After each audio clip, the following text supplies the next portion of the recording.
Hi, I'm Brady Ritchie from St. Louis, Missouri, shareholder since 1996. Terrific. Warren, you and Charlie have been critical of business schools in the past and what they teach.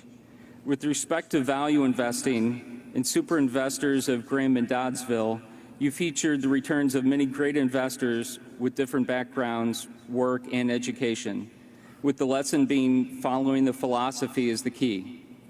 To be successful today, does it still just fall back to Chapter 8 of The Intelligent Investor?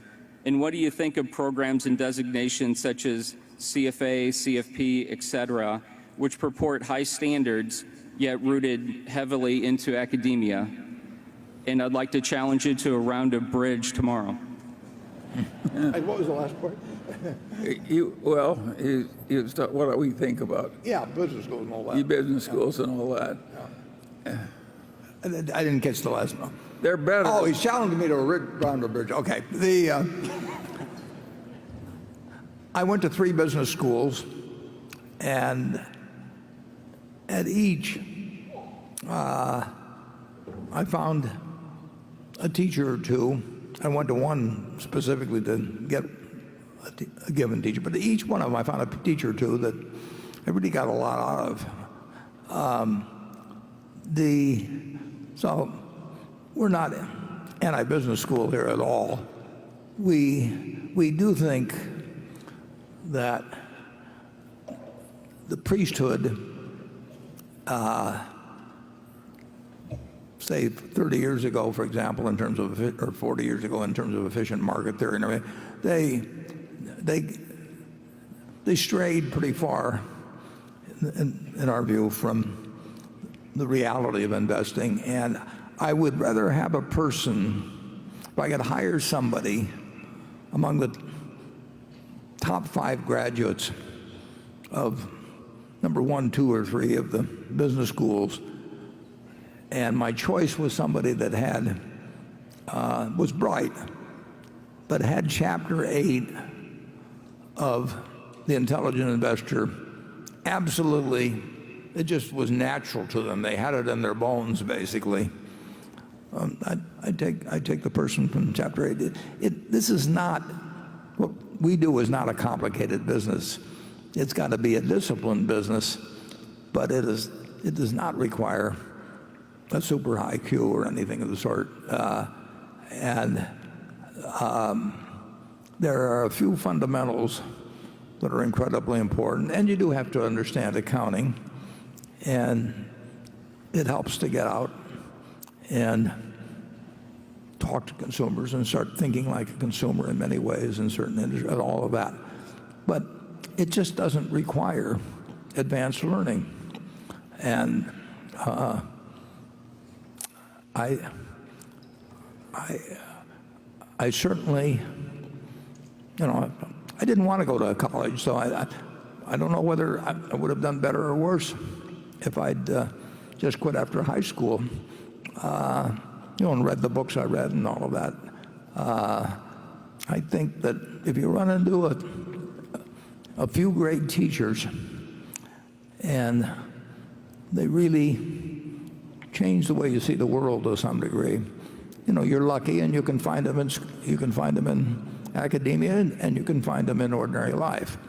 And I've been extraordinarily lucky in having great teachers, including Charlie. I mean, Charlie's been a wonderful teacher. And any place you can find somebody that gives you insights into things you didn't understand before, maybe makes you a better person than you would have been before, that's very lucky, and you want to make the most of it. If you can find it in academia, make the most of it, and if you can find it in the rest of your life, make the most of it. Charlie? Well, when you found Ben Graham, he was unconventional, and he was very smart. And of course, that was very attractive to you. And then when you found out it worked and you could make a lot of money while sitting on your ass, of course, you were an instant convert. And so it still appeals to me, actually. I mean, but the world changed before he died. Ben Graham recognized that the exact way he sought undervalued companies wouldn't necessarily work for all times under all conditions. And that's certainly the way it worked for us. We gradually morphed into trying to buy the better companies when they were underpriced instead of the lousy companies when they were underpriced. And of course that worked pretty well for us. And Ben Graham, he outlived the game that he played personally most of the time. He lived to see most of it fade away. I mean, just to find some company that's selling for 1/3 of its working capital and figure out it could easily be liquidated and distribute $3 for every dollar of market price. Lots of luck if you can find those in the present markets. And if you can find them, they're so small that Berkshire wouldn't find them of any use anyway. So we've had to learn a different game, and that's a lesson for all the young people in the room. If you're going to live a long time, you have to keep learning. Yeah. What you formerly knew is never enough. So if you don't learn to constantly revise your earlier conclusions and get better ones, why, I always use the same metaphor. You're like a one-legged man in an ass-kicking contest. Yeah. If anybody has suggestions for another metaphor, send them to me. Graham, incidentally, one point, important point, Graham was not scalable. I mean, you could not do with really big money. And when I worked for Graham Newman Corp., here he was, the dean of all analysts, and, he was an intellect above all others around that time. But the investment fund was $6 million, and the partnership that worked in tandem with the investment company also had about $6 million in it. So we had $12 million we were working with. Now you can make adjustments for inflation, but and everything. But it was just a tiny amount. It wasn't really scalable. And the truth is, Graham didn't care because he really wasn't interested in making a lot of money for himself.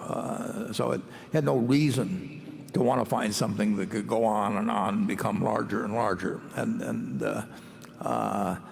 So the utility of Chapter 8 in terms of looking at stocks as a business is of enormous value. The utility of Chapter 20 about a margin of safety is of enormous value. But that's not complicated stuff. Yeah.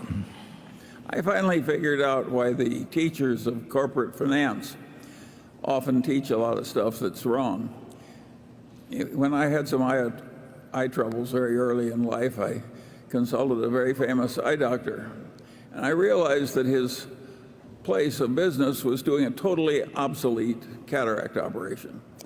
They were still cutting with a knife after better procedures had been invented. And I said, why are you in a great medical school performing absolute obsolete operations? And he said, Charlie, it's such a wonderful operation to teach. Well, that's what happens in corporate finance. They get these formulas, and it's a fine teaching experience. You give them a formula, you present the problem, they use the formula. You get a real feeling of worthwhile activity. There's only one trouble, it's all balderdash. Yeah, whenever you hear a theory described as elegant, watch out. Right.